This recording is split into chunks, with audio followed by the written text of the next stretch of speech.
Welcome Friday night. We haven't had a Friday night show in a minute. Because I was all around here just all kind of discombobulated and couldn't get my act together for nothing. But notice my shirt. I got this shirt in honor of the new show. I'm going to wear it every Friday till it wears out. But I don't have an intro and all of that for the new show yet, but it's coming. But this is to remind me and to remind you that it's Flummoxed Friday. So, I want to say one thing too, in case you guys don't go on the community wall. On Thursday, I went, no, it wasn't Thursday, it was Wednesday. Wednesday, I went with my friend Ken, because stuff is opening up in Oakland, right? So everybody just like so excited. So people just, hitting everything they can hit. So we went to this restaurant bar thing and ate and had some drinks and whatnot. And it's going to be the perfect spot for our meetup that I plan to try to do this summer. I say plan to try to do because it's all going to be contingent upon what COVID allows. Because if COVID stays under control, then we'll be able to go through with it. But if they would decide that they're going to get more cases and they shut everything back down, well then there goes that plan. That's why I say trying to do. Okay, so we must maintain flexibility. If you have something that you want to contribute to that, I'm allowing you guys to kind of help set up the agenda for this event. So go on the community wall for the channel, and there's a survey that you can submit your ideas for what you want to do during this event, and we'll put it together as much of it as we can so it meets your needs, your expectations, and it's fun for you as well as educational, informative, and you get to meet everybody. So, some people are already saying that they are going to fly in and all this stuff. I don't know if it's worth all that, but I also going to try to do again, COVID allowing, an event on the East Coast when I go out there to visit my brother during the holiday season. So we'll see what happens. Let's just hope Corona stays under control, and then we'll have a good time. Yeah, I can't wait to meet everybody too. It's just one of those things, though. So today on Flummoxed Friday, we have a total of 23 questions right here on the cover page. She types the numbers now, so I don't have to go flipping through all these documents.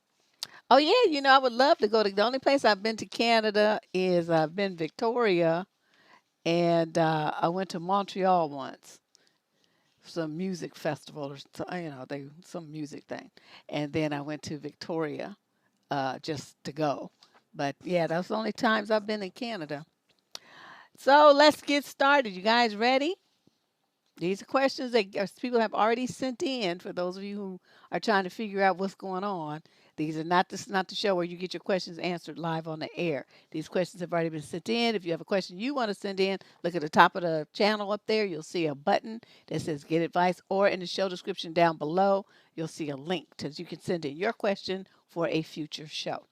So, question number one. This is from a female in the 26 to 29 age group from Mobile, Alabama. I've been talking to a guy I met online for about 2 months, and these are my concerns. Wow, I'm seeing a whole bunch of numbers here. Number one, will not tell me his full first and last name. Number two, will not tell me exact date of birth or birthday. Number three, will not tell me his exact age. Number four, will not disclose where he lives. Number five, will not go into detail about his personal life or talk about his kids with his prior spouse. He claims this is all due to him making sure he gets to know me better because he doesn't want his personal information known.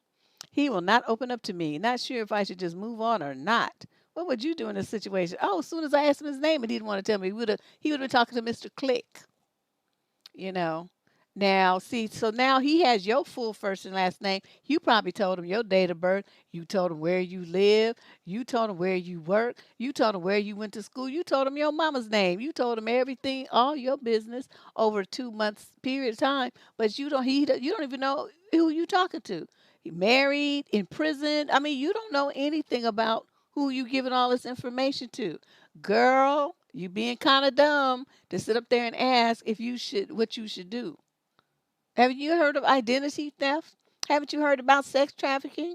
Don't you know that what you involved in right here is very high risk and this dude is shady as hell? This is some shady stuff going on right here. So I mean, what do you? This is the thing I was talking about the other day. How they use a whole bunch of words, but you don't have no real information. This is a perfect example. He just talking about TV shows and sports and what's on the news and what happened on Facebook and all this old like gossip and rumors and stuff. But you don't really know who he is as a person. This is typical narc game. So I'm going to suggest to you that you pay attention to what I'm saying right here, and you cease all contact with this guy. Block him immediately on all things. Don't ever talk to him again. Okay. Oh my God, this is like so many red flags waving. It's like a parade, just marching down the street. This is kind of scary too, because she's so naive. She don't even understand what's going on. At least you had enough sense though to write to me, so we gonna give you that.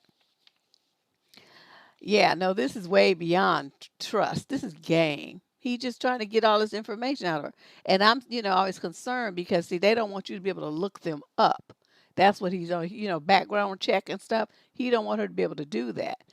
Run a criminal background check and find out that he done murdered 55 people and been in and out of prison since he was 12. He don't want her to be able to figure all of that out and stop talking to him. She don't know if he even has any kids, has a prior spouse. You know what I mean? She doesn't know anything for sure about this dude. I would so be hanging up on him. Unbelievable. Okay, let's move on. Please stop. Question 2. This is from a young lady in the 21 to 25 age group out of the UK. So my best friend, a guy, told me that he can't be friends with me anymore and told me not to contact him because he's developed strong feelings for me. Hmm. We've been friends for about 2 years. He had previously told me that he liked me and he tried to be friends with me anyway, but now he's saying he can't do it anymore. He said if I don't want to be his girlfriend, then he doesn't want to speak to me anymore. I'm devastated and really miss him. Usually we talk on the phone every few days. It's been hard to adjust. He's my favorite person and I really want to try and salvage the friendship, but he said it doesn't see us being friends again. I can't stand the thought of us not speaking again. I don't know what to do. I'm hurt because I don't understand why he just cut me out of his life completely. Yes, you do. God, what, are you stupid? The man already told you he liked you before. So he was trying to be your friend just to be around you and see if you change your mind. I don't know why he tortured himself like that, but a lot of people do that. But anyway, at this point now, 2 years later, he sees it's not turning in his favor and he's tired. He's tired of looking at you and spending time with you and wanting more from you, and you're not willing to give it. Don't you understand? This man is torturing him to be around you. It's hurting him. Now you want to talk about your feelings and how you all hurt and you miss him and all that stuff. Well, maybe you should have thought about it all that and then told him, yes, I changed my mind. Let's be boyfriend and girlfriend. Okay, you had every opportunity to do that over them 2 years, but you didn't. That's why he left you behind. This is something he should have done a long time ago. That was a smart move on his part because it's forcing you to feel his absence in your life. So it's gonna make you realize, oh no, what I'm gonna do. It sounds to me like you are just being stupid. Now, I don't know why you don't like to do the why you say you don't want to, be his girlfriend and just be friends or whatever. But, you need to think about that. If you going through all these changes about somebody that you consider just a friend, then that means he's more to you than just a friend. You're just too dumb to realize it until he left, like right now. So you do some thinking, and then you'll arrive at the right answer, which sounds to me like you need to call him up and say, okay, I give. Let's do it your way. That's what it sounds like you need to do. Question number 3. Female, 37 to 45, Portland, Oregon. Yeah, she is very, very selfish. She starts focusing only on what I feel and what I think and what I want. When he's over there dying inside because he wants to really love her and have a relationship with her and be there for her in a different kind of way than he's been able to do as a friend. And she just like, I'm hurt. I don't understand. Damn lie. Okay, female, 37 to 45 from Portland, Oregon. Long distance relationship for 2.5 years. First year, his Instagram was full of thousands of sexies that he was liking. Made me feel crap. He even liked a cleavage pic of his friend that he once had feelings for while telling me he loves and misses me. I confronted. He was remorseful and cleaned up his social media. Mm. A year later, he and his friends said they were going to travel for a week. In turn, they went out. Turns out they went to Cleavage Girl City. He didn't tell me that girl was going to be there spending a weekend with him beaching and dancing. I found out by looking at her Instagram to find pics of them. He lied about poor Wi Fi for not calling and stupid shit like, oh, she just showed up. I broke up with him. He apologized and showed remorse. Around that time, he started following even more IG sexy randos. I don't know. Oh, I think randos. He closed that account for me, showed remorse and a convincing alibi, and we got back together. Just recently noticed something wasn't right. Found out that the Instagram account he closed was a lie. It's now a private account. TikTok also private. I confronted. He dismissed by saying even more crap. Like I said, I'd close the account, not delete. Or I started it as a private space for both of us where we can store our things. BS. He has no idea he's lying and doesn't get why. Everything else in the relationship was great, but I dumped. Did I do the right thing? He texts periodically saying he misses me. Give another chance or no? Are there men out there with whom I don't have to compete for his sexual energy with thousands of Photoshop sexies? The answer to that, yes. And the answer is, did you do the right thing? You should have the first time you broke up with him. No, not even before the first time. When you found out that he was following thousands of women and pictures he was liking, and you felt like crap, that was the moment that you were supposed to break up with him. You don't confront a man and try to negotiate commitment and love. You don't ever do that. It's impossible, as you see. So you 2.5 years of your life you wasted on an idiot that had no intention of completely committing to you ever from day one. And you knew that. And then secondly, long distance relationship, who waste their time doing that in their 30s? Okay, I could see if you was like 18, you're in the 37 to 45 age group. Lady, I don't know what you thinking, but you need to wake up and stop get mature in your choices and stuff. This is what you're doing here is very childish, it's very self-destructive, it's very immature, and it makes no sense for someone as mature, as old as you and as mature as you're supposed to be in this age group. Okay. Now, he apologized and showed remorse and all that stuff. He was doing everything he wanted to do the whole time. You just didn't catch him. So I'm going to tell you this, and this is a lesson you need to take from here forward. You're with a man, okay? You guys have you establish how you guys going to have your relationship. He deviates from that plan at any time for any reason, you dump him immediately. You don't talk about it. You don't ask about it. You don't ask for change. You don't get promises. You don't beg for him to stop doing. You don't do any of that. You just say, look, you knew what the deal was. You chose to do something else. Boop. That's it. That's how you run your life like a G. Okay? All this begging and whining, negotiating and getting back together nonsense. That men don't change. I don't know why women waste their time breaking up and going back together.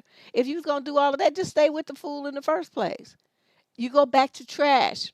He was trash when you left him, and he's still trash. All you did was make a U-turn and go back and pick up the trash again. Stop doing that.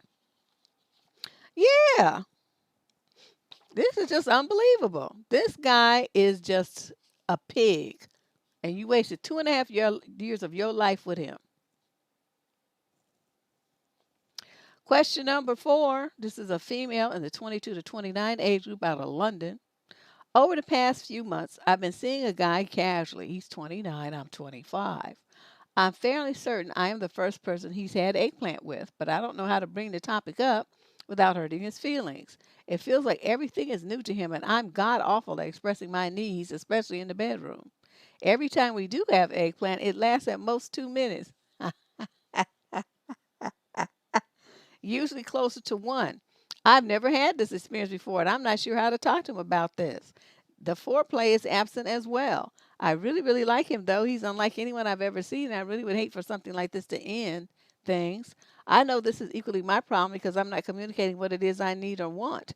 I'm just petrified of hurting his feelings or making things weird between us. How do you suggest I handle this? Look, you non-fucking motherfucker. Don't nobody want us to be with you. You don't know what you doing. This is 1 minute shit. This ain't working for me. You got to go. I don't care what he looks like. I don't care what fantasies you have about a relationship with him. He's not satisfying you. Okay? There's no point in having sex with a man if you're not getting nothing out of it. Okay, other than you just like he could be jacking off then. What's the point? Okay, just messing up your sheets and just getting your hair all messed up for nothing. No, he probably don't even do that because it don't last long enough. And no foreplay, nothing. Girl, he just jacking off using your body to do it. I don't know why you are concerned about this individual being in your life talking about, you are making things weird between us. They're already weird. You don't see that? This is not normal behavior. And whether it's his first, and I don't know if it's his first, but what did he? I don't think it's his first. He's just a bad. He don't care much about you, and he's a poor lover. Dump this fool. I'm not teaching him shit. I'm not teaching you nothing. Okay, you're wasting your time. What is this with women wasting so much of their time with these loser men for? Yeah, I'm with you, sacred woman. His feelings need to be hurt. They need to be hurt. I'm gonna order me a new headset. I don't like this one. It just doesn't stay right in my head or something. Is my head misshapen? That's probably it. Um,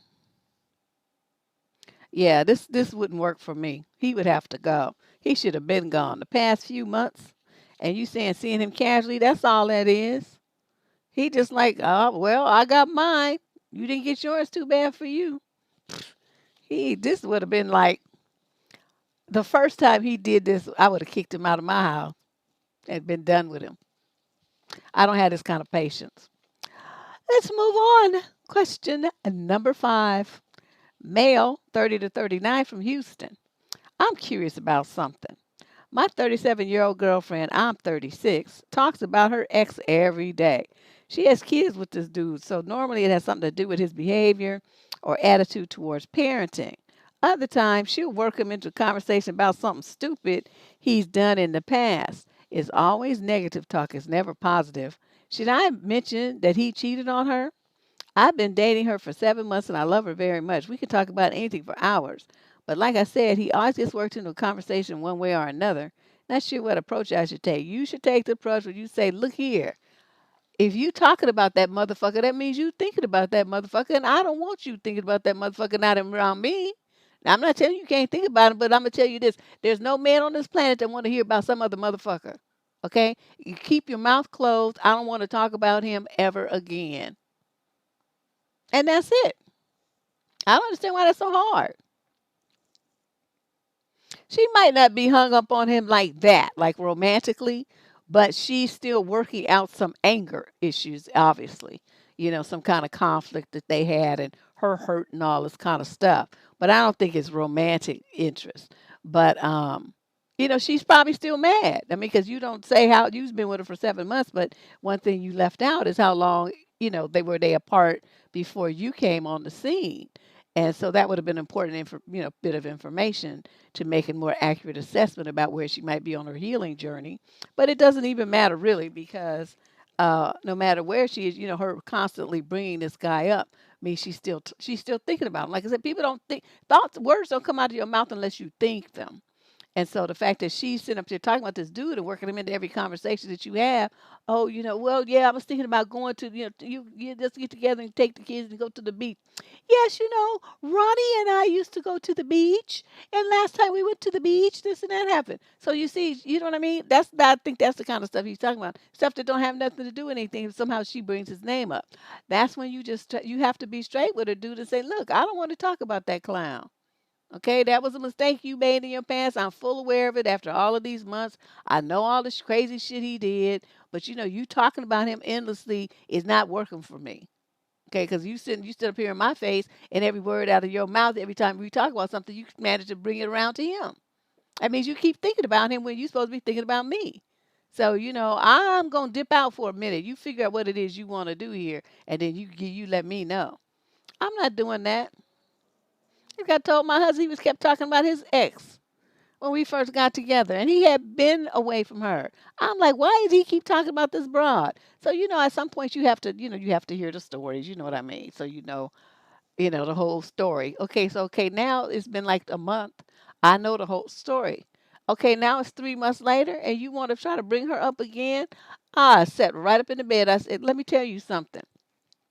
It's room for two people in this bed. It's gonna be either me and you, or it's going to be you and her. You figure out which one you want. Because right now, I'm not feeling you at all. And he looks like, eyes was jetting around the room doing all this little moving stuff. And after that, he didn't talk about that bitch no more. And that's what I'm saying.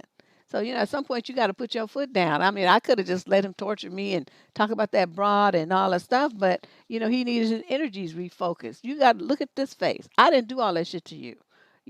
I wasn't the one that did that. I don't want to hear about it, and I don't want to be tortured with those. I don't want you having those negative emotions when you're around me, because then that means I got to deal with them, and I have to deal with your negative emotions about crimes I didn't commit with somebody else. That's how I feel about it. So this I don't evidently, dude. That's how you feel too. It's like she keep bringing up this crazy stuff, like you said. It's always negative, never positive. That means she's stirring up negative emotions, and then you're going to be forced to acknowledge them and deal with them. And oh, babe, that's terrible and all that stuff. I don't want to talk about that. I don't care. Okay, that was in the past. So you got a divorce from the motherfucker. I mean, what you want from me? That door's closed. Let's move on here. So some people like to do that. I want to talk about shit endlessly. Go see a fucking shrink. That's not my job to sit there and listen to you talk over and over about some monkey from your past that you messed up and chose. That's not my problem. Question number 6. Female, 22 to 29, no location provided. I have been dating my partner for 10 months, and things are going great. We connect really well in the bedroom. We have many hobbies that we both enjoy and generally respect each other and treat each other well. My SO is an only child. He's strong willed, confident, and driven. I'm inspired by his ability to speak up for his needs and set boundaries, but sometimes I feel he goes over the top.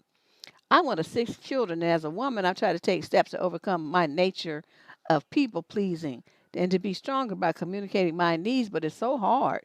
My nature is to avoid conflict at all costs and to do as I'm told. Oh, you a man's dream. Anyway, I will reiterate that this issue is minor, but it's been getting to me. He's so bossy. He's a perfectionist and has right ways of doing things that are the right way for him that I see as a one path. Even the littlest things he will have an opinion on. Pack your backpack this way, not that way. Order this thing on the menu. Use this type of cleaner, not the one you're using. Oh, wow, he just doing the most. Puts random object over here, not where you just put it, despite it not making a lick of difference. Are you sure you're right about that? I heard that X and Y and Z are actually the most common. As I write these examples out, I feel like I'm nitpicking, but it gets to me over time. I feel like he doesn't trust me to do things correctly or that I'm not capable of making these minor decisions.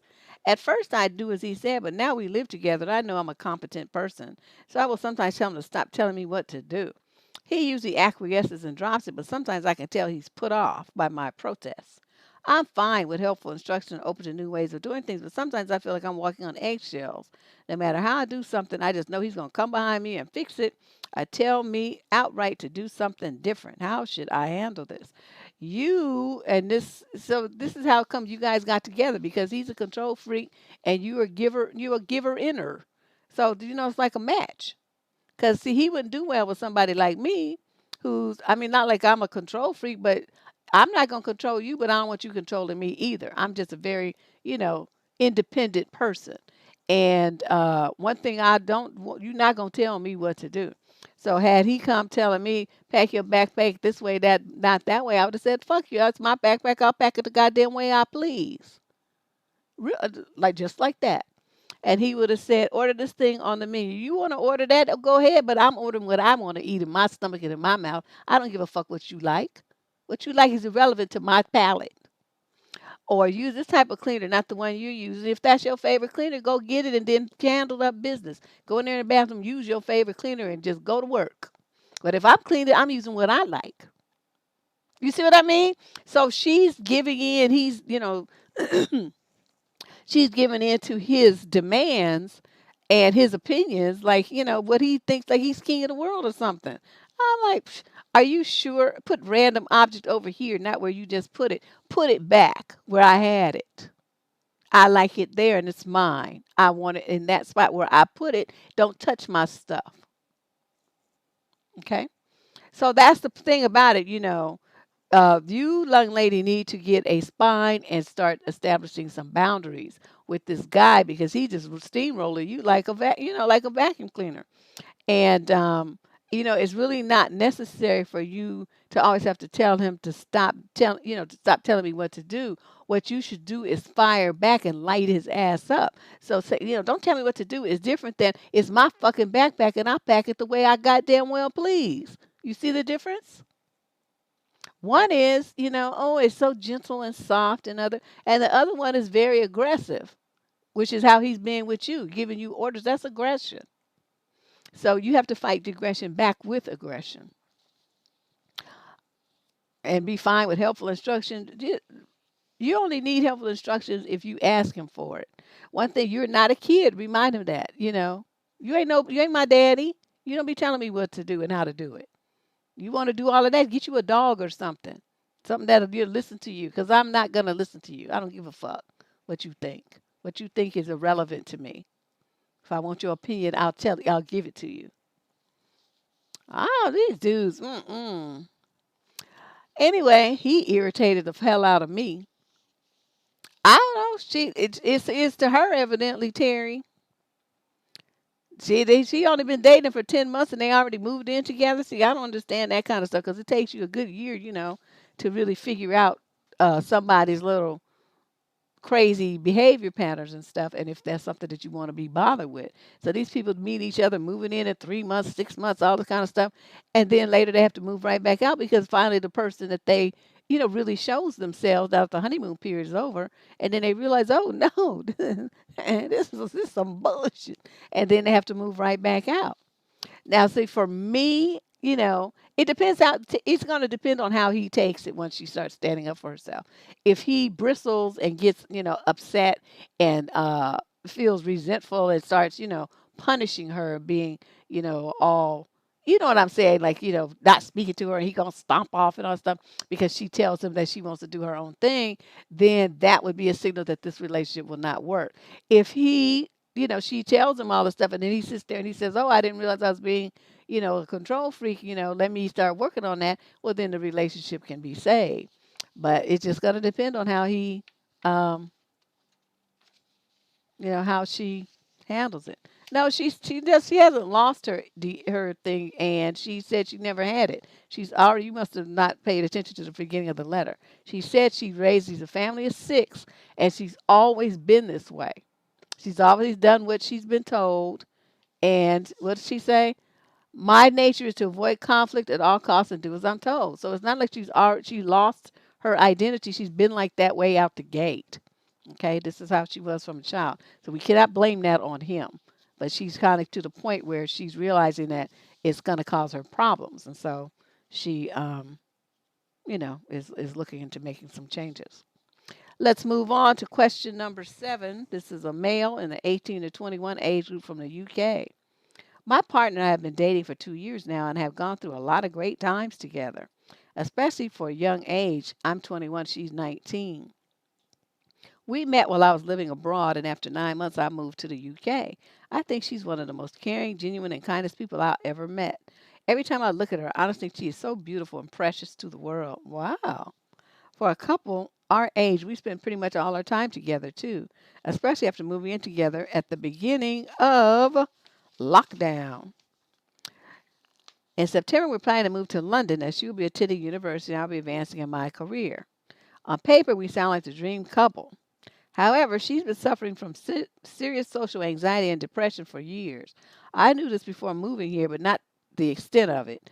I help her however I can by doing things she's unable to, like going to the shops, the laundry, answering the door, making phone calls, replying to emails, not speaking to her in public, or drawing any attention at all to ourselves in public. What? Of course, I understand her condition, but it's also having an effect on me. Small things built up over the past year. I found my romantic attraction to her wavering. I thought it was a phase, but 12 months later, it isn't. Now I rarely think about other girls. Our eggplant has become very repetitive and unadventurous, mainly due to my lack of motivation and drive. She can also be very jealous, which makes it difficult maintaining friendships with female friends I've had for many, many years or engaging in new friendships of my own. Obviously, this is not her fault, and her anxiety is a serious condition. But as much as I want to help her, I find myself feeling restricted and held back, especially the amount of attention that she requires, which means I spend much less time focusing on my own health, goals, friends, and hobbies. I think it's obvious we're not made for each other as much as I love her, but I would like to break up and move on. However, due to COVID, this would mean moving her. She would have to move back in with her father, that she has a toxic relationship with, and B, becoming severely depressed from losing me and end up hurting herself. It's not my ego speaking, but what she has said to me many times. She also has no other real friends to talk to or support her. For this reason, Am I a dick to want to stay together with her until the summer and break up then? She would just be about to join university, make new friends, have new ambitions and goals in life, and be starting fresh in London at that time anyway. It would hurt the same, if not more, but I'm certain her mental health would suffer much less. Is it worth living the rest of the relationship out you know is going to end? Thank you for your advice. Wow, that's a tough one. Um, Let me start first by saying in the future, if you meet some crazy bitch that's got all this shit going on, anxiety, depression, all this old bullshit right here, leave her ass alone. Okay? I don't know why you young men have this thing. You only 18 to 21 age group now.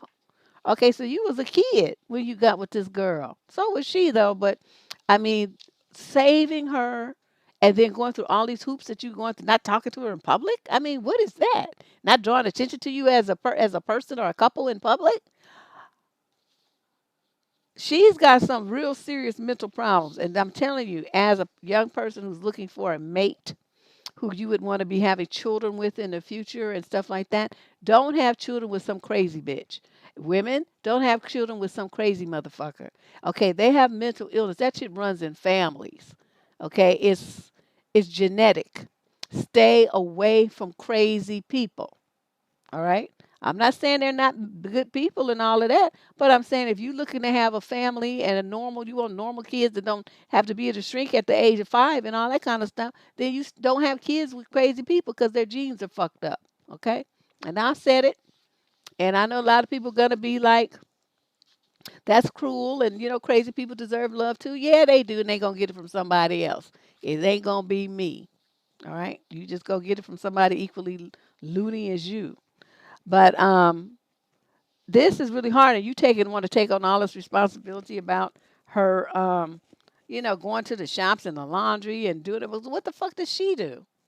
You doing all of this? It's like you her slave or something. I don't really understand what the benefit of this relationship is for you. And I understand that you concerned that she would have to move back with her daddy and all this stuff. But you know what? She's an adult. So at 19, she's an adult, and at her options are something of her own choosing. Okay, because she surely has other relatives that she could live with besides her father, that maybe you don't even know about because she all in these manipulations about which of your time and energy and who you can be friends with, where you can go, and how you act when you're out there and all this old stuff. She's controlling you using her illness as the tool.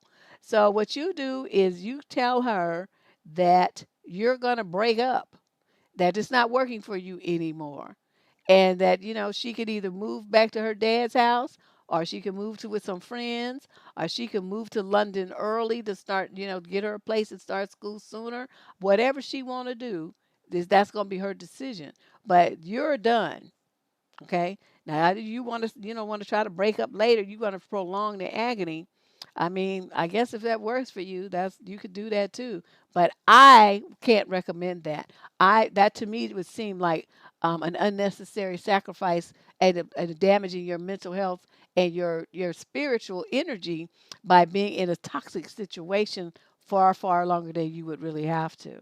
Any problems that she's going to have because of the breakup is hers to deal with. It's her responsibility. It's not yours. Your attitude is dangerously codependent. Everything that you're doing for her, that's things that she should be able to do herself, indicates codependency. If you don't understand what that means, look it up on Google and read about it, because that's what you've done. You've stepped into the role of her caretaker and taken over her life for her, and that's not how you have a romantic relationship. Your body is telling you that, even though your head doesn't understand it, the fact that you're not physically attracted to her anymore and thinking about other girls, your body is telling you that this isn't working, and I'm telling you that's why. Okay. So it's just really sad. I'm sure they're compatible, but he's grown now to where he wants to do something else. They've been together for 2 years. He's only 21 now, and she's 19 now. So they were kids when they got together. And that's a big growth period right there, and they're going to grow and change even more as they move through their 20s. This is all just started. So give yourself a fair shot, young man, and cut this loose. It's dead weight for you. This is a sad situation, but it's not your responsibility to take care of her. Let's move on to question number 8. This is from a young woman in the 22 to 29 age group out of San Jose, California. My wedding is planned for late June, and we're feeling positive it will go on as COVID restrictions are slowly lifting around the state. My problem is about the wedding pictures. My future mother in law wants some wedding pictures without me, just her and her sons. Auntie, I am paying for the wedding video and part of the photos, and my parents are paying for the rest. Is it rude to tell her no? Should I just let her get the pictures she wants? As a former wedding photographer, I don't know what kind of, because now everything's digital. When I was doing wedding photography, everything, you got prints, you ordered a book, you ordered your album, and then you looked at all the proofs, and then you ordered the pictures that you want and the sizes that you want. And we had packages like, 200 pictures, 50 pictures, 120 pictures, whatever. And then, you get the quality of the album that you want, and, this kind of stuff here. Okay, I don't know what they do now. But whatever it is, I'm sure that the cost of printing the images that you want is involved, and the number of images are probably in there somewhere as well as the amount of time that they spend at your wedding. So what you have to figure out is if what she's asking for going to impact those things at all. Or is this something that can be done relatively quickly? Because I'm telling you, a professional photographer, what I would do, I'll tell you how I used to do it. Okay, so I tell everybody, I need these people here lined up while I do these pictures. Get ready. Check your makeup, your stuff. And I would have them in the background. Okay, so I'm doing the pictures of bride and groom and the bridal party. Okay, so now I get rid of the bridal party and I bring up the parents. Bam. Okay, I add the children of or whatever, whoever their brothers, sisters, and parents, whatever. Okay, so it's like the two families. Okay, so then I take the kids out and I take the bride out. I take the picture of the groom and his parents. Bam, out. I take the picture of the bride and her parents. Bam, the grandparents. Bam, the dog. I mean, whatever they want. But I had that shit rolling, so could do 100 pictures in like 40 minutes. But you have to. The photographer has to be very organized and know what the hell they're doing. So, like I said, you have to figure out though how this is going to impact what you're trying to do it if it's going to cost you money. If it's not going to cost you money and it's just a matter of, these images are there and she wants prints of them, just make her pay for the prints. It's no big deal. You're not going to do, no, most likely your groom is going to pay for the prints. But it's not for your parents to pay for her pictures that she wants. Make that clear. So, I'll get the photographer to take them, but you'll be responsible for the printing costs. Bam, it's done.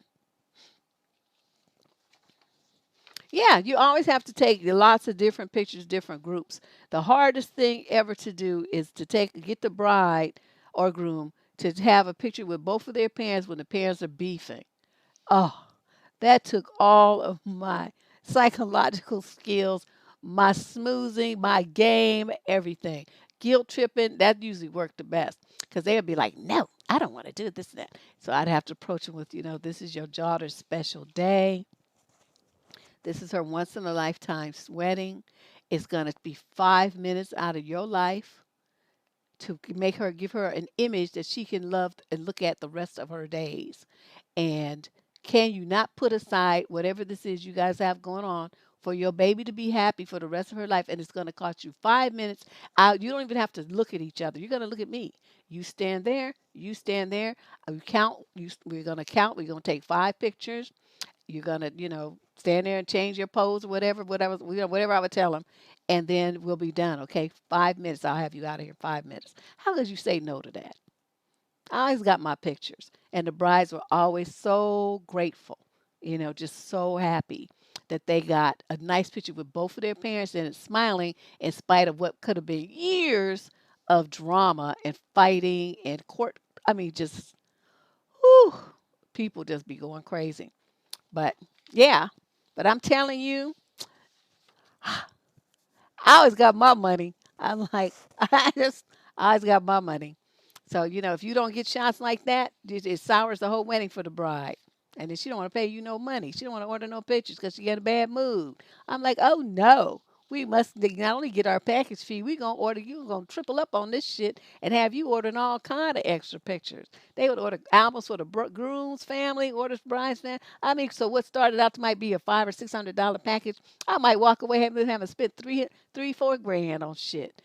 I know how to do. I made a lot of money doing that, but it's hard work shit. After a while, you get too old for that shit. Carrying all that equipment around, I couldn't do it. I'm like, oh, I'm done. I need a job where I sit down. Okay, so let's move on to.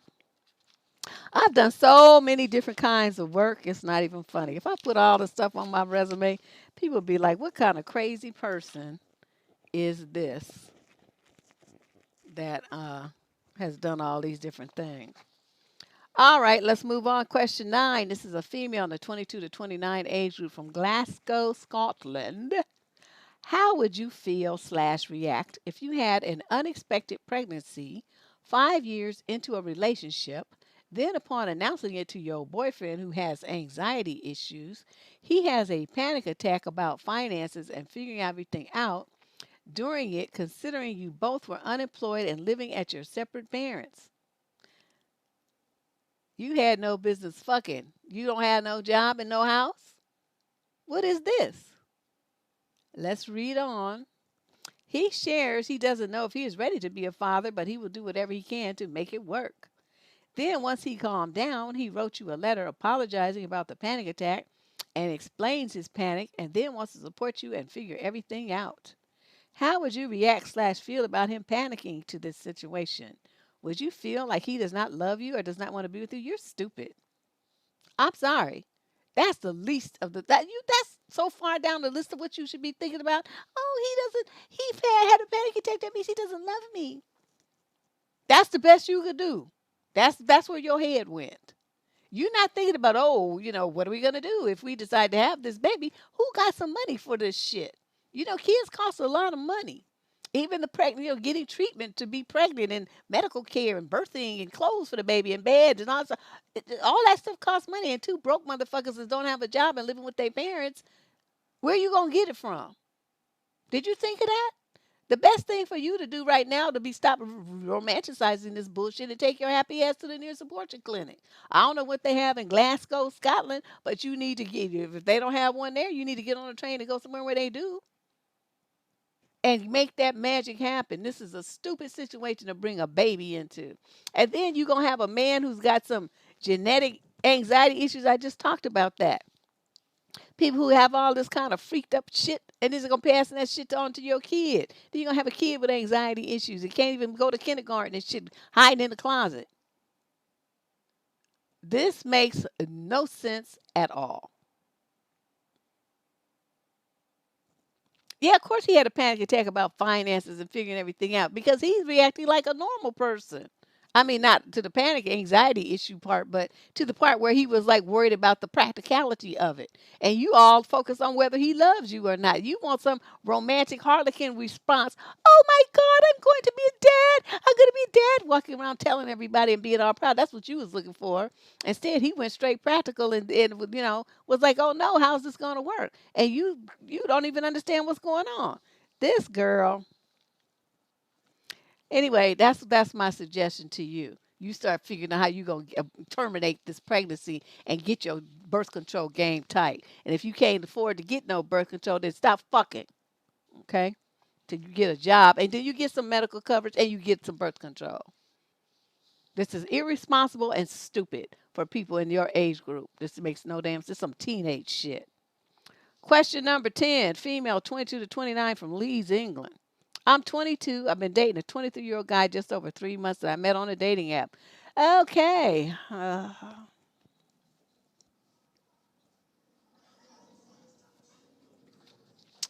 Well, he invested 5 years in her dumbass too. Let's say it's not like he just like she's so stellar and wonderful, Sue, that she's sacrificing herself. She just as broke and unemployed and living with her parents as he is. So it ain't like she's no much better. Like she no pick of the litter. She just stupid, just like him. They both equal. So if she wasted 5 years of her life, so did he. It's equal on both sides. Okay, let's move on. So she met this fool on a dating app. Over this period, I have noticed that as much as there is a lot of good in our relationship, moments of playfulness, care, huge attraction, he is also very judgmental and can be closed minded at times. Something that has me worried is that on more than one occasion, he has made a negative comment about my body hair. Oh, the first time he commented, oh my God, there's one on every letter. I mean, in every show. First time he commented on my pubic hair and said when he did certain things that he dry retched because of the hair. Hmm. I let him know that comment was not okay in any way, and he apologized and admitted it came out worse than he intended. It made me feel judged and not safe around him to be nude and just who I am. Just recently, we were about to have a shower, and I had my arm lifted up, and he looked at my armpit hair about 3 days of not shaving. So this is a tiny amount. And he said, ew, in a sort of joking way. I initially did think he was joking as there was barely any hair and it seemed like such a minor deal I couldn't comprehend someone making a big deal about it. He then said, after I asked him disbelief if he was joking, I'm not a fan of hair on women. I prefer women to be hairless. That comment was pretty upsetting and also made me slightly angry since it went against my own values. Women don't exist in this world to be sexy and hairless and desirable for men. We are multifaceted, free beings who can do whatever we want. I want someone to accept me for who I am and go, I like you regardless of your body hair.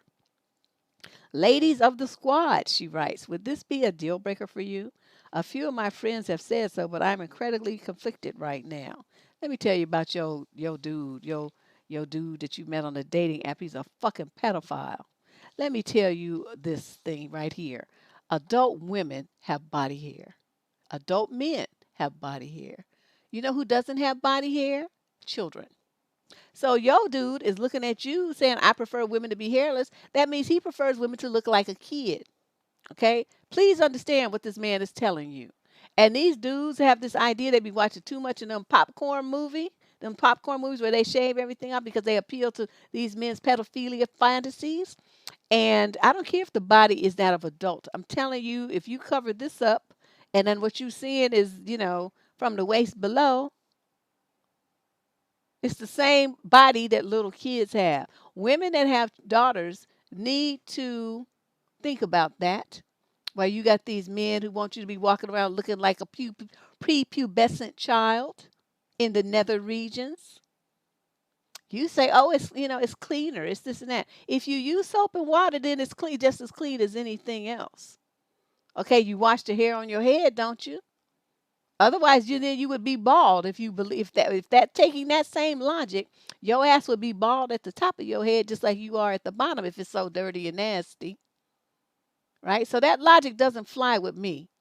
These women, you've been bamboozled by some men and you've bought into that bullshit. Now I'm not saying you got to look like you's an Amazon jungle. You can trim that shit back, but like with a weed trimmer or a bushwhacker or something. But to be completely hairless, that's not normal for an adult woman. And a guy like this, get rid of him now. He's already making you feel bad about your body, saying such vulgar, tawdry things to you as dry retched because of your adult body. And your friends are saying that it would be a deal breaker. That's because your friends, finally somebody who has friends that have good sense. Get rid of this clown. Get rid of him. I don't trust men like this. I do not trust men like this that have this mentality, and I especially don't trust them around little girls. Get rid of him immediately, if not sooner. And if you're a dude and you have that kind of thing going on, you're a fucking freak. And you need to take your ass to the nearest psychologist and get some treatment for that shit. That's not normal.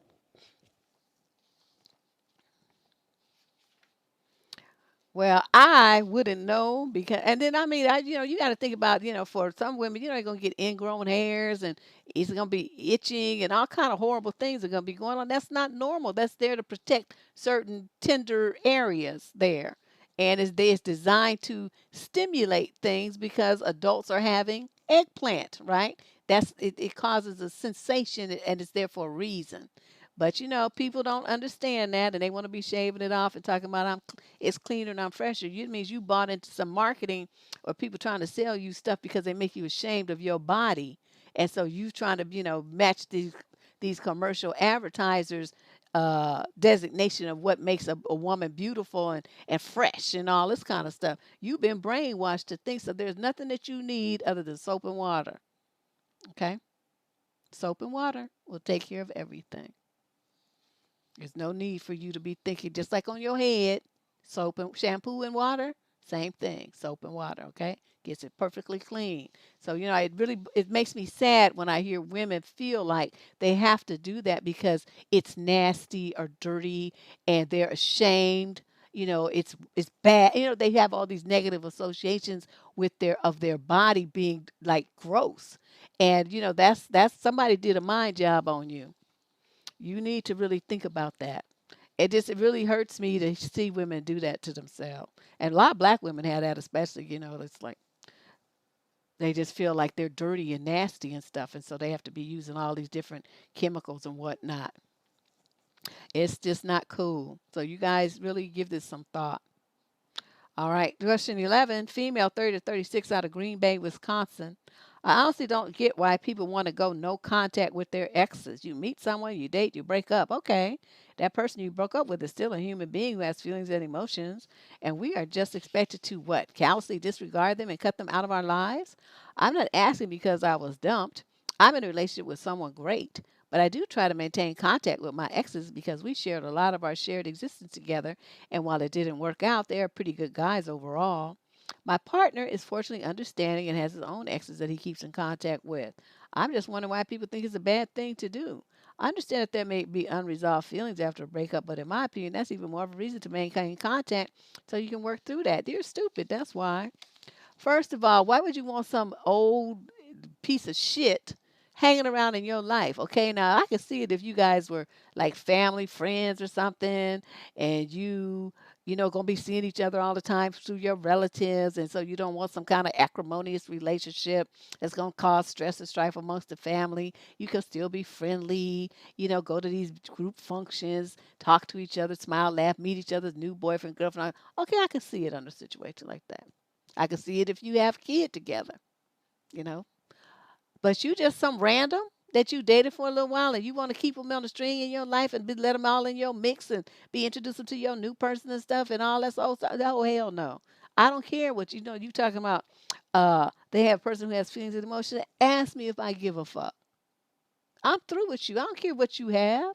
I don't care where you are. I don't care what you do. I don't care where you do it. I don't care who's in your life. I don't care if you live or die. You're an ex. Okay, that means you're a non-motherfucking factor in my life at this point.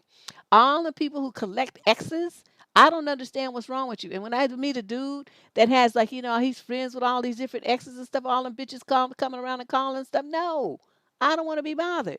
That means that you're not the man for me. And that's what I say, because I want all your attention on me. You got time to be talking to a whole bunch of bitches from your past. That's time you should be paying attention to me and worrying about what's going on in the here and now and planning for the future, not keep looking behind you at the past at what already is been over with.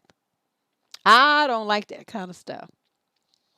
I do not deal with men who be hanging on to their exes. I don't talk to my exes. I don't care about them. Like I said, don't get me mad because then I'll be putting my Honda in motion.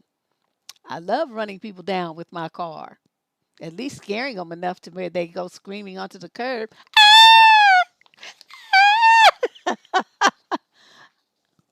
Okay? I don't like my exes. And you not gonna like yours either. That's just how it's gonna be. Yeah, then people they are obsessed with their past and they just want to just just hang on. I had a friend. Now this dude gave her all kind of STDs and all kind of stuff to the point where she was in the hospital. She was so messed up, in her female regions, and she still want to be worried about where he is years later. She married and got kids and stuff, and still be trying to talk to him. And I was always amazed. I could never understand. She grown up. She gonna do what she want to do. But I used to look at her husband. It's like, wonder why aren't you going the fuck off? Because if I was her husband, I would have lost my mind. Said, you call that motherfucker one more time and watch what happens here. You're going to be ready to be a single parent because we're going to get a divorce. That would have been me. No. Yeah, just and not just one time. I mean, multiple times. He was a dog. She doing all kind of crazy stuff, and she want to still talk to him in the future. Like 20 years later. I was like, what? That would have mother. I wouldn't have cared. He got jettisoned to Mars, and I just wouldn't have cared. But she wanted to keep in touch with him, so I'm like, I don't want to be bothered with none of my exes. So anyway, yeah, I mean that's good. You and your old man found each other, and both of y'all like to hang on to the past, so y'all do that. Question number 12, female, 26 to 29 from Myrtle Beach. I was invited to a wedding. The ceremony and the reception are at the same place, a lovely old historical inn. The bride to be let it slip that she and the groom are actually already been married by the time they get to the inn. They're having a separate wedding ceremony at a church earlier in the day. Some of her wedding guests have been invited to the church, but most were not. They are, quote, pretending that the second ceremony at the end is their actual wedding. The wedding invite clearly says it's a wedding and not a vow renewal. I think the whole thing is tacky. What do you think? Is it wrong to pretend you are exchanging wedding vows for the first time even though you're already married? Why do you give a fuck? Whether it's a renewal or what, you got invited to a party. That's all a wedding is. It's a party. It's a celebration of those two people's relationship and love and commitment to each other. That's what you should be focusing on. Instead, you over there focusing on some bullshit and being all gossipy and all in your feelings about somebody else's choice. The bride is stupid though. She shouldn't have said nothing. It's supposed to be a secret. That's why they got married beforehand, right? Because they wanted it to be private. And then she told you with your nosy, judgmental ass. But because they could have just not done had not they went through the expense of trying to share their event with you, right? They could have just got married wherever they got married and then went home or went on their honeymoon or whatever they was gonna do. They didn't have to throw a party to include you. Joe dried up old crispy ass sitting up there complaining about some shit. And I think the whole thing is tacky, but it don't go. Okay, stay your ass at home. Question number 13, female, 26 to 29 from London, England. Is it right that people don't want to date others who are schizophrenic? Oh, with how many hands can I hold up? I don't even have enough arms. I'm curious, so I'm asking this question. I'm schizophrenic myself. I have been ghosted countless times after coming clean. The last time the bloke left me waiting at a restaurant after going to, quote, the bathroom, he never came back. I paid for our meals and made my way home only to realize he's blocked me everywhere. And then she put like the little tear emoji. I also post on schizo forums, but it's unlikely I'll ever date another schizophrenic. So I decided to ask you, is it right that people don't want to date others who are schizophrenic? Okay, you're asking me? I won't date nobody with a mental illness. If you even look at me crazy, I'm not going to date you. If you say something that sounds bizarre and illogical and kind of weird, I'm done. So, you tell me, you popping Xanax and shit. You tell me you have anxiety. You take lithium. You do anything like that. You always got to be having a joint in your mouth because you have anxiety that you can't deal with. Can't do it. I mean, those things are on a varying scale and a lot of people can handle it. I don't want to.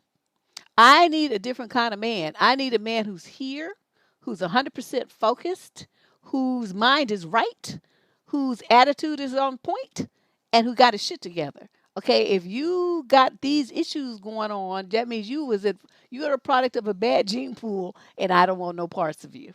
And that's just me. Now you wrote me. Now they might have got a different answer from someone else, but you wrote me And I'm telling you, that's how I don't want no crazy folks around me. No mental illness, no nothing. I dated this. You know how I know this? Let me tell you this. People thinking, well, you're just being mean. I know this for a fact. Let me tell you how I know this. Okay, this dude I dated for a hot minute. Oh, somebody made a donation. I missed it. Thank you, whoever that was. Oh, that was A. Rogers. Thanks, girlfriend. Um, I was dating this dude, right? And he started telling, and I know some of you probably heard this story. He started telling me the story about how his son uh went crazy one day when he was like 16. It's just like he just lost it. The kid had been normal up until this day. And then he went after his little sister to like try to hurt her with a baseball bat. And this kid was like stocky built, like a Barry Bonds looking boy. I mean, big and like that. And so he swinging on this little girl. She runs in her room and pushes the dresser in front of the door and doing everything she can to block the door so he can't get in. Calls her mother on her cell phone. Her mother's all in a tizzy. And so the mama, instead of calling the police, she calls the daddy, and then it is a long story. But anyway, come to find out, he tells me all of this happened, right? That his son is diagnosed as schizophrenic. And I said, wow, that's usually genetic. Is this like, a new thing or whatever? He's like, no, my older sister's schizophrenic too. So then I'm looking at him, so I'm seeing him taking these special pills that was in a little, the little pill box, like a little box, not in a label. He taking these special pills. And I'm looking at him all kind of sideways, like, okay, that means that shit went through you too. That's how it got to your son. It's not get to your son from your sister. That shit came from you. I was done with him. Done. You know why? Because, I mean, this is after my husband died. I'm trying to date, right? Okay, you got some schizophrenic dude who's running after his own sister with a baseball bat. What if he had tried to hurt my daughter? Y'all wouldn't see me because I'd have been in prison. I would have killed his son, him, his wife, his whole family that tried to keep me from defending my child. That would have just been some asses that just would have been pushing up daisies and that, oh well. You shouldn't have brought your schizophrenic crazy ass around me. So, I this is a firsthand choice. Okay, this is not something I just thought of out the blue. I don't want to be, but no. And I met some other guys that had some, some rage issues where they had, trouble controlling their anger, and I'm not wasn't really dating. Like you go out with them and stuff, and you get on these conversations, and you see how they respond, and they did their response of anger was disproportionate to the conversation. So if a few words could set somebody off like that, what would they do if you guys were actually in an argument about something that meant something to them? Because this is just a subject, like a social issue or something, but he's just losing his mind. So I'm looking at that, right? Because this is what my daddy told me to do. Always make a motherfucker mad so you can see how he responds, because that's very important to know how a guy responds to anger. And so that's the telling tale. So we on our first date. It's the last one. I'm telling y'all, my one date, I have so many one date stories, so many men in the Bay Area, in DC, and Atlanta, and LA, and all. I go places, I date, go out with people. And honey, these dudes are wackadoodles. You been embarrassed, Maya? And the worst I've been embarrassed by is the guy who chewed like Rin Tin Tin at the restaurant. You could see all the food he was smacking and chomping.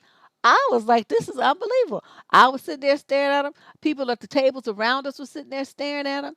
And this one dude in Texas, where he picked up the shrimp and he ate the whole shrimp with the shell and everything, the little wiggly legs and all that. He just pops the whole thing in his mouth and he was eating it. All you could hear all this crunching and shit. And everybody was looking at him. And yeah. Okay, so two embarrassing things. And both of them was from Houston. Mm, interesting. So anyway, let's move on. That's the answer to that question. Question 14, female 18 to 21 from St. Petersburg, Florida. So in 2019, I got out of a relationship. The relationship was long distance and became unbearable. It was not healthy. Later on, it was June, I decided to wait to meet to talk to other guys, so I joined an app for a laugh. It wasn't okay. I want you to understand what I'm looking at. There's no periods, no commas, no capitalization. I'm trying to figure this out as I'm reading it where I should pause. Okay. So if it sounds a little broken, then that's what happened. What happened in Houston? I came, I saw, I left. That's what happened. Okay, so she ended up meeting quite a lot of guys on the app I joined, and the majority of them were kind and nice. I told my story about the past relationship to most because they had asked what I was looking for. I was a bit confused at the time because I didn't know what I wanted apart from just talking to guys. But a few weeks later, I decided I wanted to have fun and actually meet up with guys and gain my confidence again. I want you to go back to school. I met so many online who wanted to meet me personally and maybe hook up, but they were so many. I thought it was wrong speaking to so many guys about similar things, hooking up to let go of the past because I was so low. I don't know what that means. How many guys is acceptable to talk to in a go? Is it wrong that I speak to so many guys or is it normalish? Please let me know what you think. I mean, so many. What are you talking about? You're not in a relationship, so why can't you talk to them? I'm not understanding what the point is here. You're just investigating who you might want to go out with. Okay? A date. It's not a relationship. You have no commitment with them. You go out with 100 dudes if you want to. Now, are you going to hook up with them all? No, you're not going to do that. You're not going to be passed around like a tray of hors d'oeuvres. You're not going to do that. But you're going to go on a date. You're going to check them out. You're going to have a good time. You're going to laugh and have fun and, meet a new person, see where it goes. It might stop there. It might go to day two. You just never know.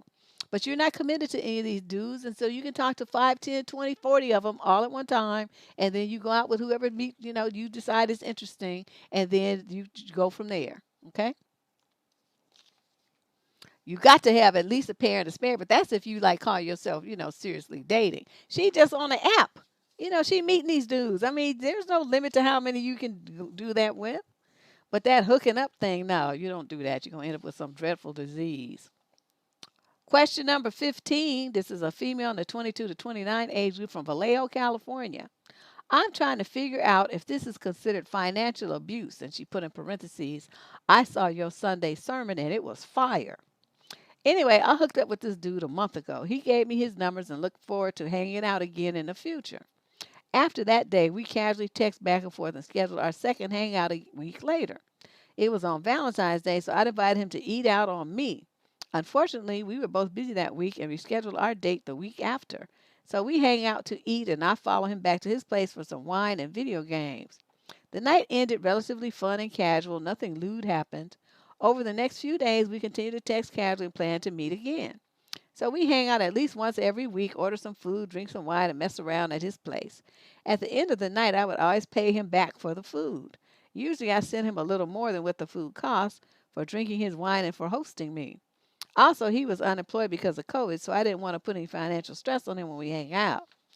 One particular week, he invited me over for a movie and pizza night on him this time. I was kind of surprised and went for it. Unfortunately, when I came over, he already had pizza the night before and got some left over. So we ate those, drank, and smoked. We were still hungry, so he said that we should get some fried chicken. So that we did, and our night casually ended like every other time we hang out. The next day, he texted me and asked, can I cash app him back the money? I said, I thought you said it was on you. And he said, yeah, but you always make it rain, Daddy. So I sent him exactly how much the fried chicken cost, in which he replied, you reduced my allowance? What did I do? I don't want to continue the conversation, so I sent him a gold digger meme.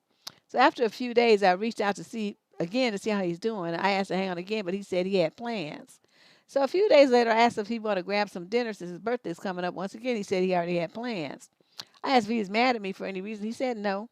However, I did feel a change in his behavior. He doesn't reach out anymore, doesn't really ask questions like he normally did when we texted. So my assumptions are either mad because I called him a gold digger and wasn't so generous the last time we hang out, or he just lost interest. Girl, you stupid. Why are you stupid? Why are you stupid? Why? You live so close to me and you stupid. This is embarrassing. You just live right up the road here. And you handling yourself like this. First of all, you meet a dude, don't you ever ask him out. You don't ask no dude out. Motherfucker is unemployed, that means he don't need to be dating.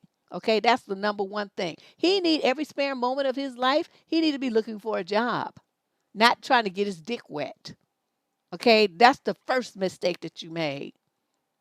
You get yourself involved with somebody who is not prepared to be. He's not a viable candidate for a mate. Okay, he needs to be looking for a job. I don't know what she's pressed for because she didn't get none. She said, it wasn't until way later that they was, quote, messing around. But, you know, what does that mean? It's like she spent the night with him and they was all a couple and all that old stuff here. So, all this spending money on his ass is unwarranted. Then he gonna invite you over saying it was on him and give you some leftover pizza? Left over from the day before? I would have got up and walked out. Give me some old dried up, leftover, dried up, crunchy refrigerator tasting pizza. I don't want that. I don't even, if I buy pizza and I have some left over, you know where it goes? The garbage can. I don't like it because it's going in the refrigerator. It tastes different. It has that refrigerator taste. Even though it's baking soda in there and everything's a Tupperware and stuff, I don't know. The air in the refrigerator just has a taste to me, and I just don't want to eat it. I don't want it. It's not happening. And so then you're gonna eat some fried chicken and stuff, you were still hungry, you're supposed to get up and leave and go to your house and eat. Tell him, well, you invited me for pizza, but I'm still hungry, I'm leaving. Otherwise, you had to feed him too. See, that's the part I don't get. So anyway, all in all, you handled yourself very, very poorly in this. It was Valentine's Day, and you invited him to eat out on you. On Valentine's Day, a complete stranger.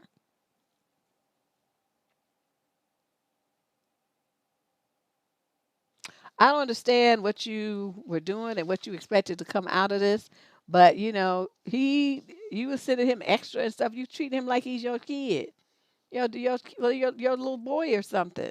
Don't give men money, okay? And he just want to be treating and stuff. You bring the stuff over. You don't give him money. If you're going over, you go and buy the stuff and you bring it with you. There should be no exchange of money between the two of you, between a man and a woman giving a man money for anything. Okay, it sets a bad precedent as you now understand. My goodness. Question number 16, female 22 to 29 out of Coventry, England. A month ago, hubby and I were at a 30th for one of his friends. He bumped into someone he used to know there around 8 to 10 years ago, and they invited him to their birthday up north. After discussing it, I asked if he could please not go as I was not comfortable with it. They do a lot of drinking and drugs. On Friday, he said that the party is tomorrow and he was going to go.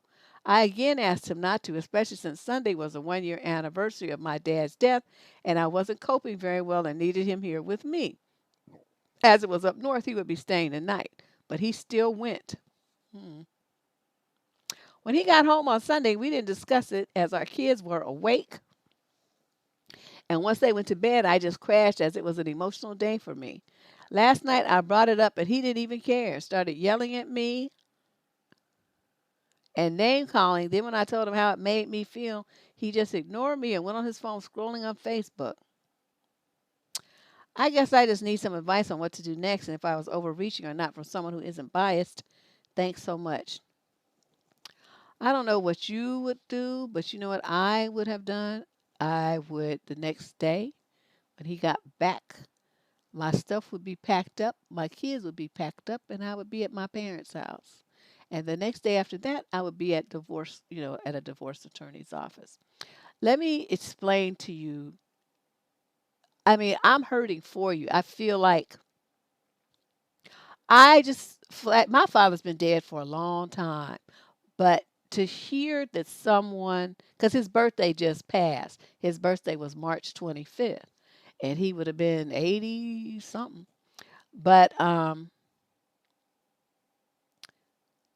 to hear that the man that's your partner, your father's just been dead only a year, so the grieving, you're still in deep grief, and he would leave you by yourself to deal with that. And while he goes to a party, even when you asked him not to, you reminded him of what the day was, and he still left you there. He abandoned you in a time when you really, really needed his support. He just left you. Okay, and then God gonna have an attitude about it when he comes back. With this, I like fuck you kind of attitude about the whole thing. Playing on his phone on Facebook. I'm not sure what kind of man you thought you married, but he's a fucking asshole. Okay, and as for me, I would not want to be married to a fucking asshole, so I would get a divorce. Now, your kids, they got a fucking asshole for a daddy. Chances are, if you leave him, He's not going to really spend too much time with them. He's not going to really look at them too much. He's not going to really want too much to do with them because he's very focused on himself. You, my dear, this is a big red flag about the kind of man that you have and what you can expect from him. You're basically in your marriage by yourself. He might be bringing in some money, I mean, but he could do that child support and alimony. That ain't no different. What you think would happen is that you would be free of this nonsense here. I can imagine how you feel. I'm telling you, I hurt for you.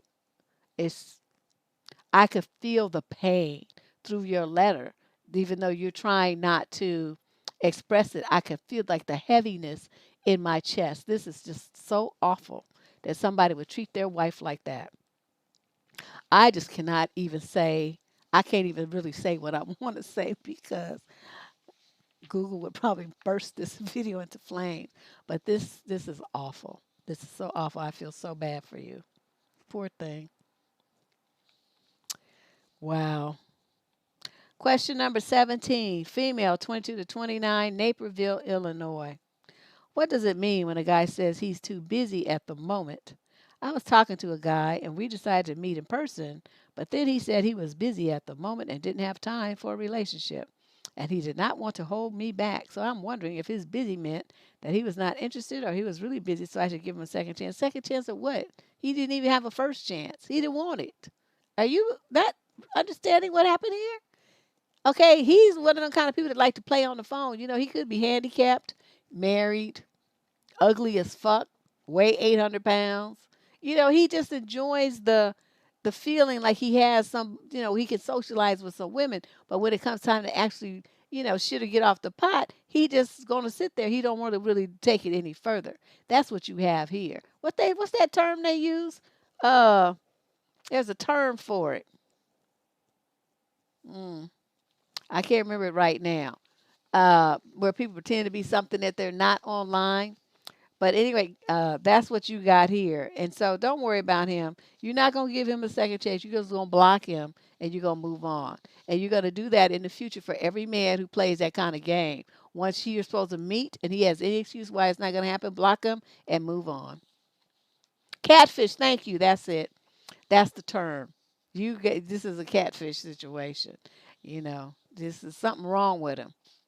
Like I said, either he's married and got a baby mama living with or something, but since he didn't want to, usually they do want to meet because they see some opportunity for some ass. But this guy, I think it's more likely that he's really super ugly, super fat, something else, handicapped, something like that, that he knows he would get rejected, and so he puts the brakes on before that happens.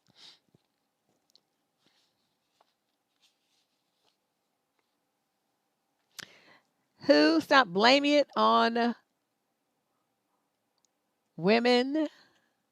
Because a lot of these women are this way because of their fathers and the abuse that they suffered at the hands of men. So they have no self esteem. Okay, so we're not going to put that in here where you like that's some nigga shit right there that you just typed in there.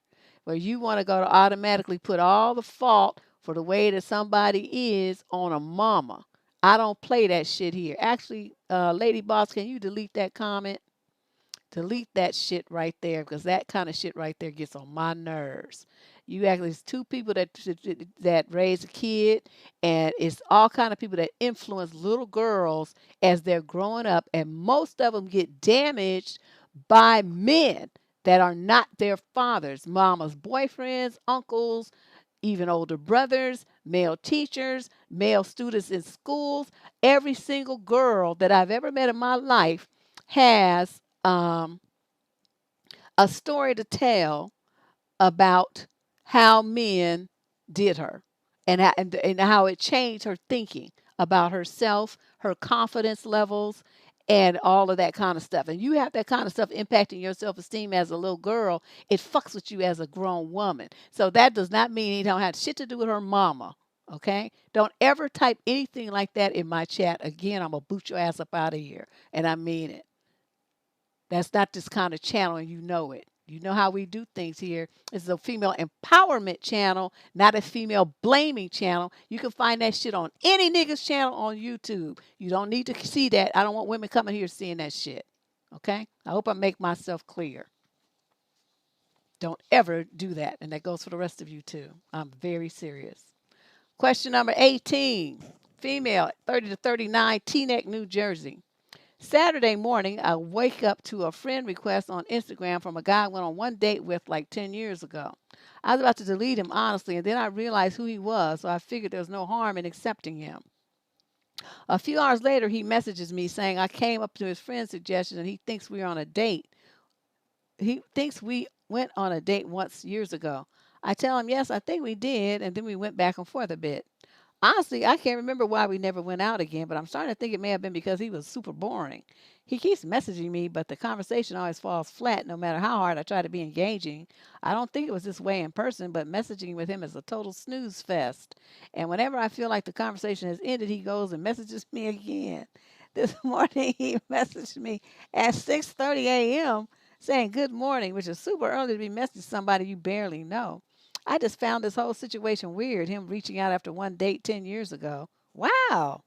Had he never sent me that request, I would have never remembered meeting this man. I can't remember, and I can remember almost every guy I went on a date with. My profile on IG is private, so he just had that one little pic to go on to realize it was me. And those pics are so small, I barely recognize anyone in them. I get that Instagram uses your phone contacts to give friends suggestions, but he's been on Instagram for a few years, and so have I. Why would I just pop up now? I guess I'm just getting a bit creeped out, especially since he keeps messaging me. I could maybe understand this if we went out a few times or dated for a few months, but after one date almost a decade ago, it's creepy. Okay, so why are you letting him still message you? That's the part that's creepy. All you have to do is like, dude, I don't know who you are. Stop messaging me. Okay? I've moved on. You need to do the same. And then if he doesn't, then just block him. I don't. Why is this so hard? Why you got to write 17 paragraphs to ask about some random that you went out on one date 10 years ago? This is not even an issue. This is not a concern. You know what this means? This means you don't have shit going on in your life that this is enough for you to write an advice letter about. That's what that means. Get a life, girlfriend. Get you some hobbies. Do something with yourself. Now you activate the block feature on your Instagram and then go on with your life and you'll be fine. You know? My goodness. Let's move on to question number 19. Female 20 to 29 from Surrey, England. I haven't loved my husband for quite a while now. Ooh. Well, let's just tell us how you really feel. I'm beginning to hate and despise him. Okay, well, I said tell us how you really feel, and you did. It's a buildup of things. He let his dad bully and harass me when I was at home looking after our 9-month-old baby and pregnant with our next child. How you get pregnant and your baby's only 9 months old? What was you doing? His dad used to light a bonfire next to me, washing my washing line full of freshly washed clothes. If I walked into a room, he'd walk out. He never spoke to me. He just ignored me. He would be doing, quote, jobs around our house every day in the summer. He also used to just walk in the house any time of day without knocking. He once did this at 8:15 one morning and I was half naked. He then tried to come in at the same time the next morning. I bet he did. But I had locked the door and I have to keep my doors locked all the time. I begged my husband to ask his dad to stop, but he always just made excuses for his behavior. My husband is a mummy's boy. If his mom wants him to buy something for the house, i.e., a particular TV or cooker, etc., he does what she says. I tried to make myself love him again on holiday, but on the last day he wanted to go to Dali Museum and I wanted to go to Barcelona. He said we could go to Barcelona as we had 10 hours to kill before the flight, so we went. All day he hardly spoke a word and he was just hostile. I got lost in the underground and was panicking because the kids were hungry and getting tired. But instead of trying to help, he literally laughed in my face because I had, quote, got us lost. We merrily make love. I have to have a drink before I can face it. I can't stand him touching me. He is trying to stop me from going back to work because he says he's not coming back to a dirty house after he's been to work all day. Really? He's blown his stack many times in the past if the house wasn't clean enough for his liking. My husband is really boring. His conversation has become excruciatingly boring. He never wants to go anywhere. He just wants to sit and watch TV or play Warcraft. The only reason I stay is that my kids are 14, 5, and 6 would be devastated if we split up and I took them away from him. He's really good with the kids. I really appreciate his advice. This is what you do. Pack your shit and you leave and leave him with his kids. That's what you do. since your kids will be so devastated without their daddy and he want to be running everything, run your kids and then leave me out of it. That's the solution to this problem. Okay, now my concern too is you got a 14-year-old now. You don't say if this is a girl or a boy. I hope it's a boy because if it's a girl and that daddy's walking around trying to see you naked, don't you think you'd be doing the same thing to that little girl who might not understand what's going on? So if that's a daughter, or if you got a girl, any girl in that group, maybe you should take the girl with you, leave him with the boys. Let's do that.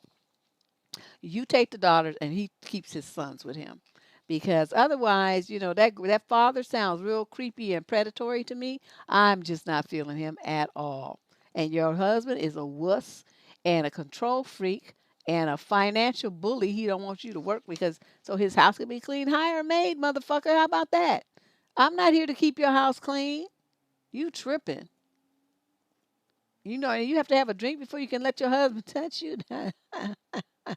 You good, 'cause I would have been gone. And kids, I don't know, kids kind of pick up on that kind of energy. And so, you're thinking that they would be devastated if you left and all this old shit here. They might be happy because the house would be peaceful. There wouldn't be all that tension and stress. If their mom is happy, then the kids tend to be happy. They don't care so much about dad. They care about their mother because that's who they're tied to until they get, much older. If mommy's happy, then the kids are happy. So, mommy, you need to think about this some more and not make your decision based on what they might be because you haven't talked to them about it. You don't know what they feel or think. But if I were you, I'd be making plans to get up out of there. Yeah, that grandpop, something, he gonna come in and he happened to see him some half nakedness at 8:15, and then he happened to come by that very next day at the exact same time. You know what that was? He was hoping for a repeat performance. And as I said, if you got a 14-year-old girl, or even the younger ones, they gonna be 14 at some point, and you got this man acting like that about an adult, he would certainly be predatory towards a child who wouldn't know any better. So I am not feeling this whole situation. So you need to get your kids and get up out of there if you want to do that. If you don't want to take all of them, like I said, then take the girls and leave the boys with him. All right. Let's move on to question number 20. Male, 18 to 21, out of Boston. Hi, I found you on Reddit, so I'm sending you my question for a response. I'm a 19-year-old guy and I haven't been dating all that long. A few hookups here and there. Nothing serious, and I've never had like a girlfriend. He put that in caps. But I have a question about the protocol for leaving the next morning after spending the night following a great date. Okay, so you spent the night, you spent the night. How do you leave in the morning? Here's a scenario. Let's say you have a great first date with someone and they invite you to spend the night and you hook up and you sleep over with them, but the next morning they're still passed out and won't wake up. But you have to leave because you have work or some other urgent business to attend to. What's the proper thing to do? Hmm. This is it. Well, this is a different question. I'm going to say this. It's going to depend on what you want to have happen after your night of hooking up. Do you want to see this person again or not? That is, it's going to be at plan A or plan B. Okay, now plan A, if you don't want to see the person again, then you just tip out. That's it. You know, just leave. They'll wake up eventually and see that you aren't there and be like, oh, and go back to sleep. If you want to see the person again, then she won't wake up. Then you leave her a nice little note. We really had a great time with you. Can't wait to do it again. Oh wait, no, maybe be more specific. Can't wait to go out with you again. I really enjoyed the time we spent together, laughing and having. You want to take the emphasis off the hooking up part onto the part that you had before the date. Don't focus on the hooking up part and that it was wonderful and you're just so fun and so beautiful and blah blah blah, whatever you want to say, just make up shit. And then in case you've lost my number, here it is again. Here's my work number, here's my email, here's my Instagram, here's my Facebook, here's my mama number, all that, and you leave her that information so that she can get in contact with you. And then you still leave. But if you're not gonna want to, if you don't care, you're not gonna be seeing her again, then it doesn't matter. Just walk out the door. I think that's very, you was very kind because I'd be like, As soon as I'm done, I'm like, well, look at the time. I must go.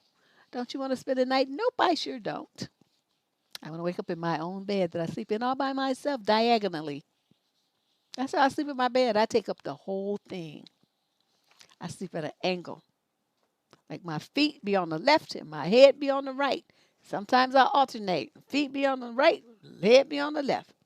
But I sleep diagonally in my bed and take up the whole thing. There's no room for you. Okay? And I don't want to do, you can't do that in somebody else's bed. And then they want to be cuddling and they be all hot. And, men sweat a lot and stuff. I don't want to be bothered. I want to sleep in my own bed. So I get up. No, Leandra, we're not going to do that.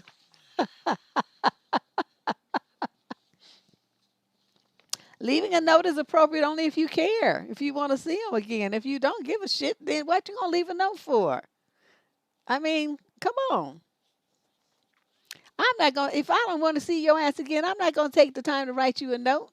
Then if I did, the note would say "fuck you" or something really rude, because I don't care. I'm not gonna see you ever again in life. Okay, so I'm not really leaving you no note. I'm not gonna do that. That's only if it's plan B and I want to see you again. Then I'll leave you a note. Plan A, you don't get shit. I said thanks. That was wonderful last night. You better hold on to that and make it work for you. Question 21, female 30 to 39, Australia. So I gave birth to my son 7 months ago, and despite my warnings, my husband would sometimes sleep with my son in the bed with us, but only for an hour or two a week. Hmm. 7 months. Okay, I wonder how old he was when he was doing. Okay, never mind. I warned him about babies rolling out of the bed in the middle of the night, which he claims has sparked this worrying behavior. I'm now pregnant again, and over the last 4 months, my husband has grabbed my leg, arm, or chest in his sleep and pulled with all his strength 4 different times. He does this when I turn over in bed. He has sometimes caused serious bruising, and even though I'm screaming, he won't stop and let go. When he comes to, he apologizes profusely and claims he thinks I'm our son rolling out of the bed and he's trying to save him. My screams he interprets as my pleas for him to save our son. Our son doesn't even sleep in the bed anymore. My husband worships the ground I walk on as the most calm, understanding man, but I'm getting tired of getting grabbed, twisted, and fighting him till he lets go. Any advice for me? I don't want us to sleep in different rooms, but is there a cure? Yes, it's called a baseball bat. It's called a baseball bat. I used to have one that I carried. It was like a mini bat. Okay, full bat is. Okay, I had one that was probably about a foot and a half long, and it was a little heavy. It was like a stubby thing. So it probably was the weight of a regular baseball bat, but it was short. And I used to carry that bad boy in my car. So I'm like, I'm gonna bop somebody with this if they get jiggy, right? That's what you need. You find you one of them. And when he gets to grabbing on you, you reach over there on the side of your bed and get your little bat and you bop him, bop, bop until he lets go. And then he gonna wake up in the morning all fucked up and he gonna be like, what happened? I'm all bruised up. And you be like, yeah, better you than me. Or as my phrase goes, better thee than me. That's what I would do. And every time he grabbed and talking about it, he listened to my screams and stuff. Oh, let's hear you scream now. Bop, bop, bop. Because I'm not believing this for a minute. The baby slept in the bed 3 or 4 times and he's having all this reaction. That motherfucker just want to be hurting you. That's why he would be getting bopped.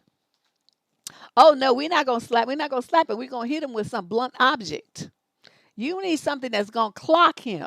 Okay, a slap that especially if you're laying down and is that's not going to give you the proper leverage. In order to get some real whack, she'd have to stand up over him and stuff. And if he's pinning her down, she's not going to be able to do that. So she's only has one arm free, right? She's in the bed, so you got to figure he's on one side of her, so she's going to only have one arm to work with here. See, I have this all figured out in my mind.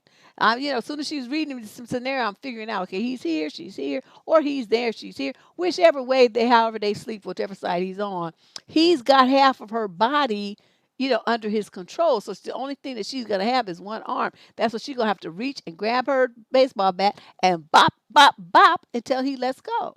And you do that a couple of times, he'll be all right. He'll be straight. I'm telling you, this will never happen again. That motherfucker be all kinds of fucked up. Going to work all kind of green, purple, and orange and shit. And everybody be like, man, what happened to you? Like my wife kicked my ass with a baseball bat because I was grabbing her and bruising her and stuff in my sleep. And she wasn't having it, so she kicked my ass. And everybody be like, wow, dude, you're kind of fucked up looking. That's kind of messed up. Maybe you need medical treatment. You want us to take you to the ER? I tell you that. I'm telling you. Love lady, that's my phrase. I've been saying that since I was in middle school to people about different things. But yeah, no. The first time I would have been like, "What?" And then he would have said what he was, what the story was, right? Because you got to get the lay of the land. But okay, that's what that's gonna be your excuse. Oh, okay. Let me go down to my car and get my mini bat because I can see I'm gonna need it. And he would never know. I'm not gonna tell him I have it up there. I would just pull that shit out. He get to grabbing and pushing and I'm screaming and shit. There's gonna be two of us then because I'm about to fuck you up. Yeah, the baby's not in there, but yeah, but adult male grabbing with all his might, that kid would probably be dead. Ooh, this is fun. This is well, not fun, funny, fun to imagine her bopping him. Let's move on. Question number 22. This is a female in the 50 to 59 age group from Charlotte, North Carolina. Where do I start? I'm 54 and have been with my fella for 7 years and no children with him. I met him through a friend when I ventured abroad looking for work. He had his own bar. I never got my job. Within 2 weeks, he lost the bar and I lost my savings paying his rent. After that, we got flat at home fits and started work here and there. Okay. Any job I introduced him to, as we are both bus drivers, he was never happy with and seemed somehow to mess it up and cause us both to finish. So financially, life-saving, insecure to say the least. I look after us, cooking, cleaning, and all above, no appreciation. I pay bills best I can with his head in the sand. He's never wrong. Then I get silent treatment, sometimes for days, until I speak. Not his fault, of course. His temper makes me nervous, though he's never hit me. Just things. I have no friends to turn to. My family's not keen on him, so I don't say anything. It's not easy to move on at my age. Plus, no intimacy, nothing at all. Like living with my brother. Long winded, I know. Any thoughts for me? Yes, you're being stupid. What you want from me? Okay, you're not getting no dick. He's broke. You taking care of him. He lost everything. You know, you do all the work in the house. I mean, he don't talk to you. You get to why are you there? This is what you wrote is right here in black and white. This is all the stuff that you wrote now. I didn't put any of this in your mouth. This is what you put on this paper.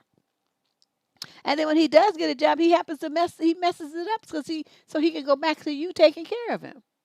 You need to move out. But you're trying to act like because you're in the 50 to 59 age group that you too, oh, okay, you 54 and you acting like, he's the last man on this planet. And so you have to stay with him because you're in your 50s.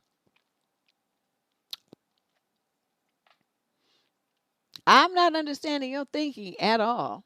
Why you believe that you have no value, no worth, and you can't get anybody better than this. I mean, this guy is like not even at the bottom of the barrel. He's underneath the bottom of the barrel. He's like, like you dig under the dirt under the barrel and then go down about 2 feet. That's where he is. Okay, to be at the bottom of the barrel would be better than where he is. This guy is a loser. And you staying with him, I don't know why. You just want to torture yourself, I guess. Your self-esteem must be like super, super duper low. I'm sorry to hear this, really. But please get yourself together. Leave this man alone. Move into a place by yourself. Don't stop seeing him. Stop dealing with him. He's taking advantage of you. If he's gonna be, starving or get evicted or whatever, just let that happen. That's his choice not to work.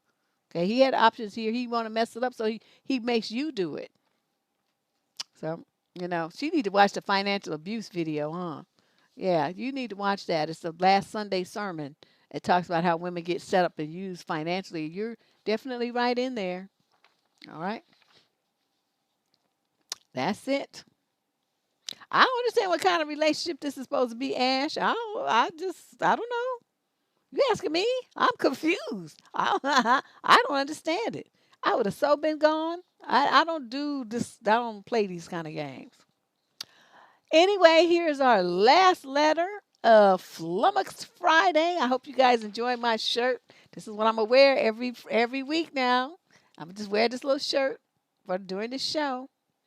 And to remind everybody, so on Tuesdays is What the Fuck Tuesday, which as you see, I still haven't changed my stuff here. And then on Fridays, we'll be having Flummoxed Friday until DNN starts in about 10 weeks. So this is our final question, question 23, female 30 to 35 from Baltimore, Maryland. I've been seeing this 33-year-old guy for about 2 months. Consistently every weekend, trips away, gifts, messages daily, all of that. He's consistent and secure. While we were away a few weekends ago, he asked where this was heading. What are we? Because, quote, it had been going on for 8 weeks now. Hmm. I just told him it was early days, so we'll see. Today I tried to bring that convo back up, and he just said the ball's in my court, and he'll wait for me to tell him. I'm not sure if that's because he felt rejected the first time he brought it up. I'm not comfortable leading that discussion. So was that just a cop out? If he really wanted something more, he'd have said it, right? He asked to see me more an extra night during the week plus the weekend, which I don't mind, but not if it's turning into an FWB type of thing. Recently, I helped him sell a lot of his stuff in his shed, and we made $1,500, which he says will go into our fund so we can do stuff together. But in the 8 weeks, we've only been out to dinner once, and every other plan we made, hikes, skating, circus, etc., has always just ended up as a weekend staying at his place. He has made plans for my birthday, which is 2 months away, and a camping trip, but everything is all in the future, and I'm not seeing much eventuate currently. So I don't feel like he's putting that much effort into dating me besides having me over to his place every weekend. He does cook us dinner and things like that, but I kind of feel like pulling back until he steps up. We actually do things out together. Does it sound like an FWB thing and I'm just being led on with all these plans that don't happen? Well, if that's the case, I mean, some of that has to do with COVID, right? The harshness under which I would normally attack this kind of shit has to be tempered with the fact that, in some areas of the country, things are wide open. In some part areas of the country, they're partially open. In some areas of the country, they're being very conservative and things are still shut down. I don't know what things are like in Baltimore, where he was trying to take you and stuff. I can't imagine somebody having a circus right now with COVID. It's still, people just coming out from under it. I can't imagine that you would have even thought that that was a realistic idea of something to do. All the people that be crowded in them circus tents and stuff, no, that's not going to happen. That was unrealistic thinking right there. And then what else did you say? He cooks you dinner, but you don't really go out. Hikes, that hasn't happened. You could do a hike, skating, you could do that, but it has ended up as a weekend staying at his place. Okay, but see, that's your fault. Why are you putting that on him? If he wants to do these things and then they don't happen, you're supposed to jam him up about that. Say, well, why is it that you always say this, this, and this, and this, but then the shit never happens? That sounds like some game to me, like just you want to set somebody up for some ass. I'm not feeling this. You want to make a plan to do something, I need to see it happen. So when you ready to make some shit happen, then, call me. Until then, lose my number. I don't go for this future talk and this kind of smoke and mirrors bullshit. He gives you trips away and, you see him, gifts and destinies and all that kind of stuff. I know, but, if he makes plans with you, he's supposed to follow through. He has to be a man of his word. And that's what you need to communicate to him. I need you to, when you tell me something, for it to happen. When you say that we're going to do something, I need for that to be the case. And I'm not seeing much of that. You talk, but then the stuff doesn't really happen. And it's making me doubt you. It's like I can't trust you. A man's word is his bond. And so far, your word is all over the place and it's not very bondable. So I'm not sure what you expect as far as a commitment. But, don't you think it would make sense for a woman to commit to a man who tells her stuff and then doesn't follow through? I'm not thinking that would make sense for her to commit to a man like that. So, that's why I said what I said. And then you just dance your way out of that shit and flip the ball. You want to talk about the ball being in somebody's court? volley back to you, son. And there you go. Yeah, I'm not feeling him. But she's got some other things that she feels is okay. That sounds like from her complaints, that's the only thing that she's upset about. But to me, that's a big thing. It kind of, um, if you put them on a scale, all the trips and all that other stuff, that's all great and grand and wonderful and stuff. But the fact that you make promises and you don't keep them, that weighs more to me than all of that stuff put together. Those kind of things can be considered a distraction from the fact that you say, tell me things and you don't follow through. So next you're going to tell me that you love me and then you're not going to follow through on that either because you a flaky motherfucker and I'm just not feeling you at all. So that's where I am with it. And you guys, thank you for showing up for the very first Flummoxed Friday. We got 9 more days of this, 9 more Fridays. It starts at 6 o'clock, just like all our other shows in the evening. So I hope to see you here. And please share the word, share a link with a friend. Let everybody know about the new program here, Flummoxed Friday. And I will see you guys. I'm not this weekend. I don't think I'll be around this weekend. I got a bunch of stuff to do. But I will see you then on Tuesday, okay, for the next advice column. You guys take care, stay safe, and stay healthy. Bye bye.